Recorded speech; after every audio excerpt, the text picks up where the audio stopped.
Hey guys, welcome back, day 3. So today we're going to talk about leaky gut. We're going to kind of elaborate on what happens after dysbiosis takes a turn. And that's pretty much what leaky gut is. So let's go a little bit more into detail with that, with a little bit of more of my fantastic artwork. So when you have dysbiosis and you have the imbalance of the different microbes within your gut, you're going to have buildup, right? Of all the different things living and taking up residence and that perfect environment that's created. And you're going to get some weaknesses inside your intestinal wall. So I just kind of want to draw you a picture so you could better see that. I'm a visual person. Okay, so we'll pretend that that's our intestinal lining. Behind our intestinal lining is our blood. Okay. And remember, we've got all the buildup of all the, what do we have? We have foods that we can't process. We have foods that haven't been able to be kicked out for whatever reason. A lot of times, like pasteurized milk does that. It just kind of hangs out and sticks around. Faux meat tends to do that too. Think McDonald's hamburger. Anyhow, and then you've got the microbes that have come through that have just taken up residence because they're comfy and they like it. And then you've got different parasites that have taken up residence, same reasoning. And then you've got the imbalance of the good and bad gut microbes that have come out of balance, and those are hanging out too. So when you've got a lot of parasites and microbes and different types of pathogens that are hanging out and feeding off of all this stuff, they're actually, and then you've got candida too, of course, and it's pushing off its own toxins, right? So you've got food particles that can't be digested and that are stuck. And then you've got toxins from your parasites and your pathogens that are filling it up. And then, of course, you've got the inflammation. This is totally irritated inflammation of your mucous membranes. You've got inflammation and mucus coming out of your intestinal tract, right? So there's all these different like perfect storm scenarios that are causing a lot of havoc on the lining of your intestinal tract. The lining of our intestinal tract is a lot like a woven piece of fabric. It's a muscle. And so it's just very tightly knit and woven. It's very strong. But with this type of strain sitting on top of it, you can see where that might start to cause some weaknesses. And so over time, with all these different things happening, a little bit of gaps start to form within the lining of our intestinal tract. Okay, so we get these leaks. What's really scary about that is there's a couple of different things that are going to fall through those leaks. These are microscopic, they're very small, but they're there. So the proteins from our food that are being broke down, that are small enough to make it through, start to fall through there, okay? So this is our protein food color, blue. Okay, so you've got these little proteins coming through. Where are they going? Into our blood. And what happens when they go into our blood? They start circulating throughout our body and getting deposited in different areas because our body doesn't know what to do with it.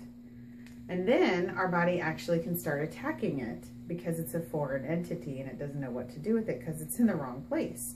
It's not actually foreign, and it can actually be helpful and good and feed our bodies.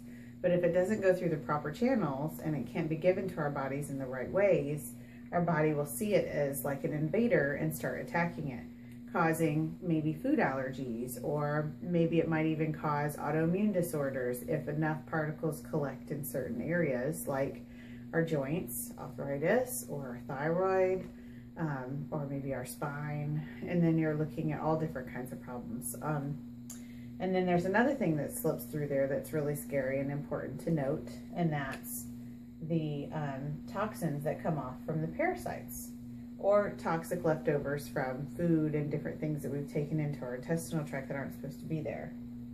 And so those start leaking through too. And they go right into our bloodstream. You can kind of see where this is a long-term bad idea, right?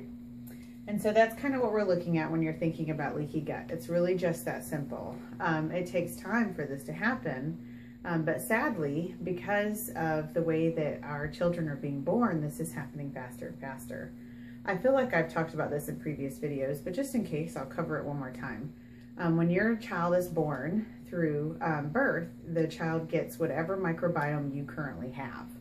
And that is only if it's born vaginally. So if you have a cesarean baby, that doesn't happen. They don't get any of those microbes. They just get the ones that they're introduced to in their environment after they come out of your womb.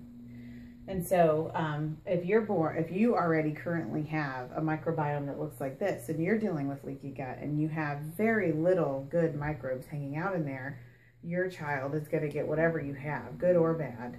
Pathogens, organisms, doesn't matter. They're going to get it. And so it's really important that before you get pregnant, while you're pregnant especially, but really before you get pregnant, you want to start to try to heal this stuff so that your child's born with a better fighting chance. So a lot of our kids, and this is why before I talked about this stuff happens over generations.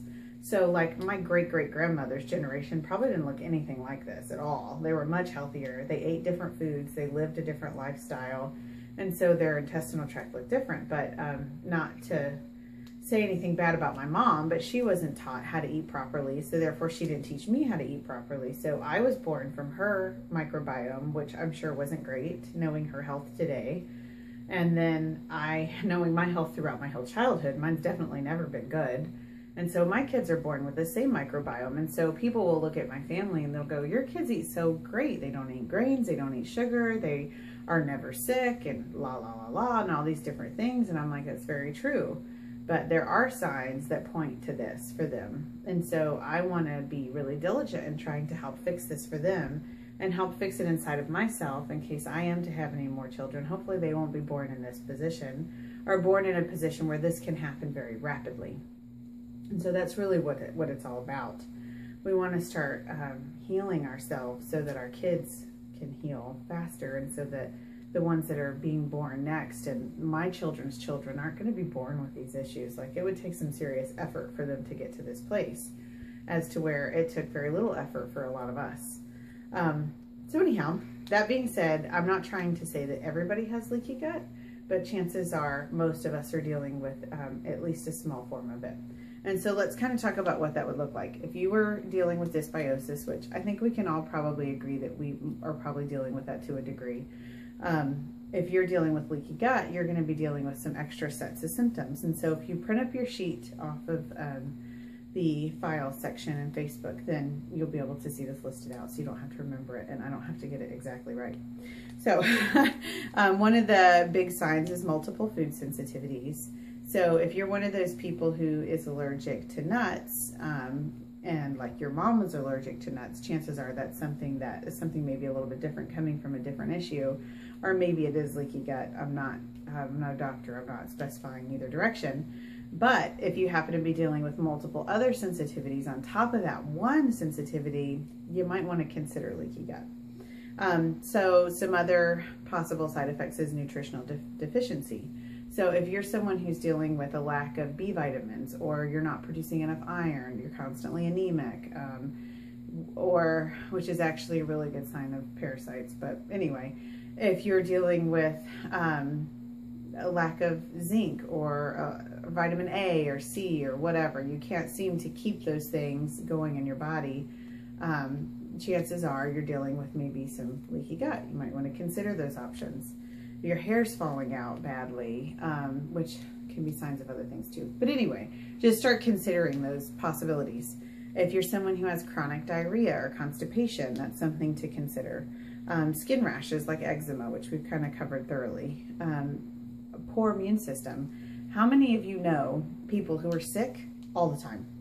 Their child either has an ear infection, or they got the stomach bug, or they have the new cold, or they constantly have a runny nose or a cough, or there's a fever at least once a month. That is a bad immune system. That's a lowered immune system, and that is not supposed to happen.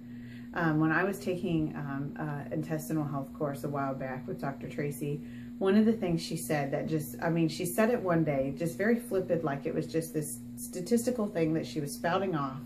And then I thought about it for a whole nother week, and I went back to her and I was like, after her second class of going through the whole thing, I stopped her and I was like, okay, you got to clear something up for me.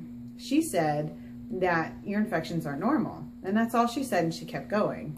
And I sat there and I thought about that, and I come back and I was like, what did you mean by that? She said, well, they're not normal. And I was like, really? Because like everybody has them. Like everybody gets ear infections.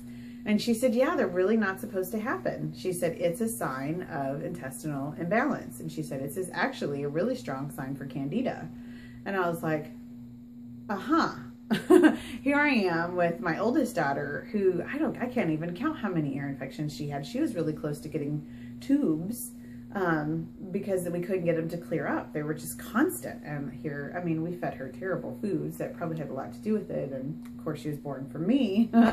Anyway, but so these things aren't normal. We're not supposed to be sick all the time. We're really actually supposed to fight a lot of stuff off pretty easily. And so, I mean, our bodies are amazing. They don't seem like it because so many people are sick, but they really are. They're fascinating. The level in which they can heal and the speed in which they can heal when they're in the right environment, when they're being given the right things. And so I want to help you guys get a better idea of what that looks like as we move forward. All right, so some other signs would be yeast overgrowth, of course, would be a big sign of leaky gut. Once that candida starts to become systemic, getting weakening in the intestinal wall is just kind of a side effect. Headaches, brain fog. You all know someone who has migraines. I know 3 people who have migraines all the time, and I used to be one of them. Excessive fatigue. You know, you have that friend that's just like always tired, no matter how many coffees she drinks, no matter how many Red Bulls she has or whatever. She just is always really tired, or he's always really tired, and chances are that that's something that they're dealing with. Another one that's not listed on here is depression. It's a really big part of it. Remember I told you guys that 85% of the chemicals that our brain needs to function are actually created in our gut. And so if you can't even absorb nutrients from what you're eating, chances are your gut's not functioning well enough to produce the other stuff either. So just things to consider. Some other things that you'll want to think about is what happens after you've started getting leaky gut. What's the next step? So I would say, you know, you want to just say, oh, well, you know, then, you know, you just have like flatulence forever. No, it can lead to a lot of really intense problems, a lot of autoimmune disorders, some severe gut intestinal imbalances like Crohn's and IBS and things like that. You're looking at different types of cancer, mineral deficiencies, which of course are going to lead to all sorts of other breakdown of structures inside the body. You're looking at severe calcium deficiencies, and you're looking at osteoporosis and PCOS. Infertility is a huge side effect of this going wrong. And so I'm not going to touch on that too much, but I feel really passionately about infertility and the intestinal tract. I think that they're hugely related. Of course, I'm no research scientist. It's just in the things that I read, it just keeps pointing back to it. So if you're someone who struggles with that, I would greatly encourage you to consider trying to heal your gut so that you can maybe get some answers there. All right, so what's the bottom line, guys? Leaky gut causes a lot of health problems. Eliminating foods is not the answer. You have to heal the gut. So you want to spend some time letting your muscle rest and relax, just like you would if you had an injury to another muscle, playing sports or something. You want to let that muscle heal, and you want to give it some time. You want to give it the proper things that it needs so that it can heal and rest. And then you will go from there.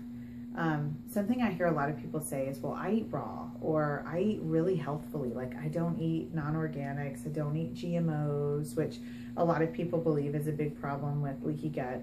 And I don't disagree with them. But it's not enough.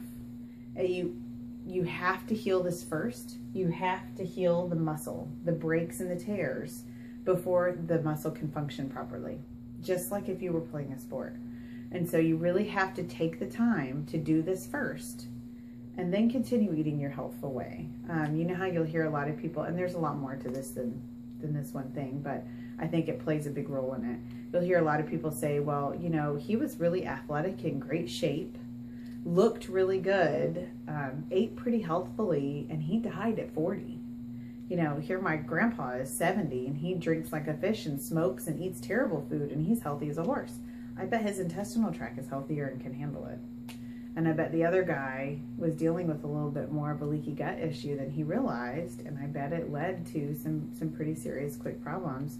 And I'm sure there's other things involved. I'm not saying there aren't. I'm just saying it's very much worth considering, making sure that this is functioning right. Okay, well, that's all I have for you guys today. Be sure to go on the Facebook page, ask questions, and we'll see you tomorrow. Thanks. Have a good day.